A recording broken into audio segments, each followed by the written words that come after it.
Cyber നുണകൾ പൊളിച്ചെടുക്കുന്ന തേജസ് ന്യൂസിന്റെ bomb സ്ക്വാഡിലേക്ക് സ്വാഗതം. പശ്ചിമേഷ്യയാകെ യുദ്ധവ്യാപന ഭീതിയിലാണ്. ഗസയെ ബോംബിട്ട് തരിപ്പണമാക്കിയ ശേഷം ലബനാനിലേക്കും സിറിയയിലേക്കും യമനിലേക്കും ഇറാനിലേക്കും നീങ്ങുകയാണ് ഇസ്രായേൽ അധിനിവേശ സൈന്യം. ഇസ്മായിൽ ഹനിയയെയും ഹസൻ നസ്രുള്ളയെയും വധിച്ചതിനു പിന്നാലെ ഇറാനിൽ നിന്ന് ഇസ്രായേലിലേക്ക് മിസൈൽ വർഷമുണ്ടായി. അയൺ ഡോമിനെയെല്ലാം കാറ്റിൽ പറത്തി 181 മിസൈലുകളാണ് പതിച്ചത്. ഇതിനു പിന്നാലെ ഇസ്രായേൽ പ്രധാനമന്ത്രി ബെഞ്ചമിൻ നെതന്യാഹു ബങ്കറിലേക്ക് ഓടിയൊളിക്കുന്നുവെന്ന് പറഞ്ഞ് ഒരു വീഡിയോ പ്രചരിക്കുന്നുണ്ട്. ഇതിന്റെ സത്യാവസ്ഥയാണ് ബോംബ് സ്ക്വാഡ് പരിശോധിക്കുന്നത്. ഇറാന്റെ ടെൽ അവീവ് ആക്രമണത്തിനു പിന്നാലെ ഇസ്രായേൽ പ്രധാനമന്ത്രി നെതന്യാഹു ബങ്കർ അഥവാ ഭൂഗർഭ അറയിലേക്ക് ഓടിയൊളിക്കുന്നുവെന്ന അടിക്കുറിപ്പോടെയാണ് വീഡിയോ പ്രചരിക്കുന്നത്. അറബിയിലും അടിക്കുറിപ്പുണ്ട്. കെട്ടിടത്തിലെ നിരവധി മുറികളുള്ള ഇടവഴിയിലൂടെ നെതന്യാഹു കയ്യിലുള്ള എന്തോ നോക്കി ഓടുന്നതും പിന്നാലെ ഒരാൾ പോകുന്നതുമാണ് വീഡിയോയിൽ ഉള്ളത്. സോഫകളും ഇരിപ്പിടങ്ങളുമൊക്കെ ഉണ്ടെങ്കിലും മറ്റൊരാളെയും അതിൽ കാണുന്നില്ല. ദി മുസ്ലിം എന്ന എക്സ് അക്കൗണ്ടിൽ ഒക്ടോബർ 2 പുലർച്ചെ 1:11 പോസ്റ്റ് ചെയ്ത 12 സെക്കൻഡ് ദൈർഘ്യമുള്ള വീഡിയോ 3.91 ലക്ഷം പേരാണ് കണ്ടത്. ആരെങ്കിലും ബെഞ്ചമിൻ നെതന്യാഹുവിന് ഒളിക്കാൻ ഒരിടം കൊടുക്കൂ, പാവം ഓടിപ്പോവുകയാണ്. ഒരു ബങ്കറിൽ ഒളിച്ചിരുന്ന് തന്റെ ജീവൻ രക്ഷിച്ചു.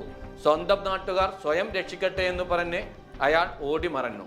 ഇപ്പോഴും ബങ്കറിൽ കഴിയുകയാണ് എന്നാണ് അഫ്താബ് ആലം എന്നയാൾ എക്സിൽ വീഡിയോയും മാപ്പും സഹിതം പങ്കുവച്ചത്. അലി ഷഹബാസ് ചൗധരിയും ഇതേ അടിക്കുറിപ്പാണ് നൽകിയത്. അരുൺകുമാർ എന്നയാൾ ഫേസ്ബുക്കിലും സമാന അടിക്കുറിപ്പോടെയാണ് വീഡിയോ നൽകിയത്. വാട്സപ്പ് ഉൾപ്പെടെയുള്ള സകല സാമൂഹിക മാധ്യമങ്ങളിലും വീഡിയോ സമാന അടിക്കുറിപ്പോടെ നൽകിയിട്ടുണ്ട്. ഇറാന്റെ മിസൈൽ ആക്രമണം ഇസ്രായേലിനെ ഞെട്ടിച്ചു എന്നതിൽ ആർക്കും തർക്കമില്ല. നാശനഷ്ടങ്ങളെക്കുറിച്ച് ഇസ്രായേൽ ഔദ്യോഗികമായി വിവരം പുറത്തുവിട്ടിട്ടില്ലെങ്കിലും 1 കോടിയോളം പേരാണ് ബങ്കറിലേക്ക് മാറിയത്. എന്നാൽ ഇസ്രായേലിന്റെ പ്രധാനമന്ത്രി ബെഞ്ചമിൻ നെതന്യാഹു ഇത്തരത്തിൽ ഭൂമിക്കടിയിലെ ബങ്കറിലേക്ക് ഓടി ഒളിച്ചിട്ടുണ്ടോ?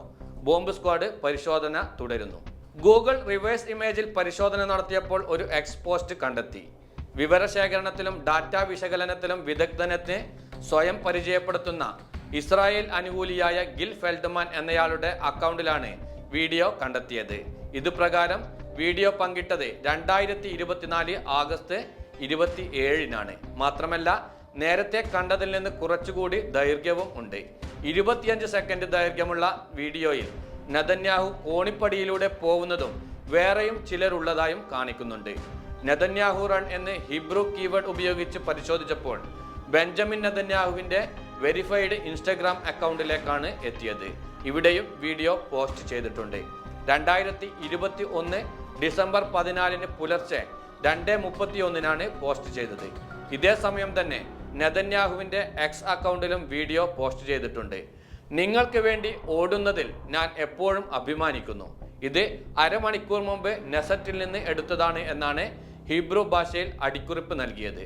ഇന്ത്യയുടെ പാർലമെന്റ് പോലെ ഇസ്രായേലിന്റെ നിയമനിർമ്മാണ പ്രതിനിധി സഭയാണ് നെസറ്റ്. യോഗത്തിലേക്കെത്താൻ പ്രധാനമന്ത്രി ബെഞ്ചമിൻ നെതന്യാഹു തിരക്കിട്ട് ഓടുന്നതാണ് വീഡിയോയിൽ ഉള്ളത്. ഇസ്രായേൽ പ്രധാനമന്ത്രി ബെഞ്ചമിൻ നെതന്യാഹു ബങ്കറിലേക്ക് ഓടിയൊളിക്കുന്നുവെന്ന അടിക്കുറിപ്പോടെയുള്ള വീഡിയോ ഇറാന്റെ മിസൈൽ ആക്രമണങ്ങളിൽ നിന്ന് രക്ഷപ്പെടാൻ വേണ്ടിയുള്ളതാണെന്ന പ്രചാരണം അസത്യമാണെന്ന് കണ്ടെത്താനായി.